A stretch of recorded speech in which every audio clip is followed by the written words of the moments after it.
आज का डेली माना आपके लिए पास्टर माइकल फर्नांडिस की ओर से। बीते हुए बातों को भूल जाना। अब बीती हुई घटनाओं का स्मरण मत करो, न प्राचीन काल की बातों पर मन लगाओ। देखो, मैं एक नई बात करता हूँ, वह अभी प्रकट होगी, क्या तुम उससे अनजान रहोगे? यशायाह 43:18-19। जीवन में उतार चढ़ाव, सूर्यास्त और सूर्योदय का उचित भाग है। यह एक खूबसूरत यात्रा तभी खराब होती है जब हम कल की परेशानियों के कांटों में फंस जाते हैं। हम में से कितने लोग रात में जागते हैं, हमारे विचार पछतावे, असफलता या अनसुलझे मुद्दों से घिरे रहते हैं। हम में से कितने लोग केवल यह देखने के लिए जागते हैं कि नई सुबह कल की स्याही से रंगी हुई है। याद रखें, सूर्य का अस्त होना अंत भी है और शुरुआत भी। यह समापन का प्रतीक है, लेकिन इसमें एक नई सुबह का वादा भी है। अतीत की घटनाओं पर ध्यान केंद्रित करना एक बाधा के रूप में काम कर सकता है।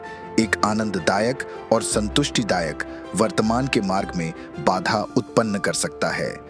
जब हम अपनी आंखें पिछला दृश्य शीशे पर गड़ाए रखते हैं, तो हम अपने सामने के आश्चर्यजनक दृश्य को देखने से चूक जाते हैं। बाइबल छुटकारा और नई शुरुआत की कहानियों से भरी हुई है। प्रेरित पौलुस पर विचार करें, जो कभी मसीहियों को सताने वाला शाऊल था। दमिश्क की सड़क पर प्रभु यीशु से दैवी मुलाकात के बाद पौलुस के जीवन में भारी बदलाव आया। सोचिए, अगर वह अपनी पुरानी पहचान से छुटकारा पाने में असमर्थ होता, यदि पौलुस ने अपने पिछले कार्यों पर ध्यान दिया होता, तो वह कभी भी नए नियम का एक महत्वपूर्ण हिस्सा नहीं लिख पाता और मसीह धर्म के सबसे महान प्रेरितों में से एक नहीं बन पाता। उसने पवित्र आत्मा से प्रेरित होकर लिखा, सो यदि कोई मसीह में है तो वह नई सृष्टि है, पुरानी बातें बीत गई हैं, देखो वे सब नई हो गईं। 2 कुरिन्थियों 5:17। यह केवल आज के आशीष को खो देने के बारे में नहीं है। कभी कभी अतीत पर ध्यान देने से कड़वाहट, चिंता और नकारात्मकता के बीज पनपने के लिए उपजाऊ जमीन मिल जाती है।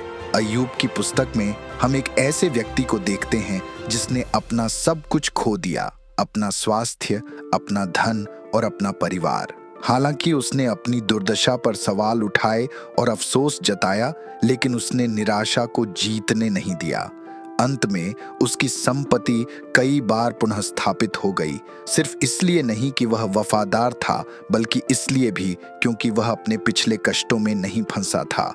क्योंकि यहोवा की यह वाणी है कि जो कल्पनाएं मैं तुम्हारे विषय करता हूँ, उन्हें मैं जानता हूँ, वे हानि की नहीं वरन कुशल ही की हैं, और अंत में तुम्हारी आशा पूरी करूँगा। यिर्मयाह 29:11।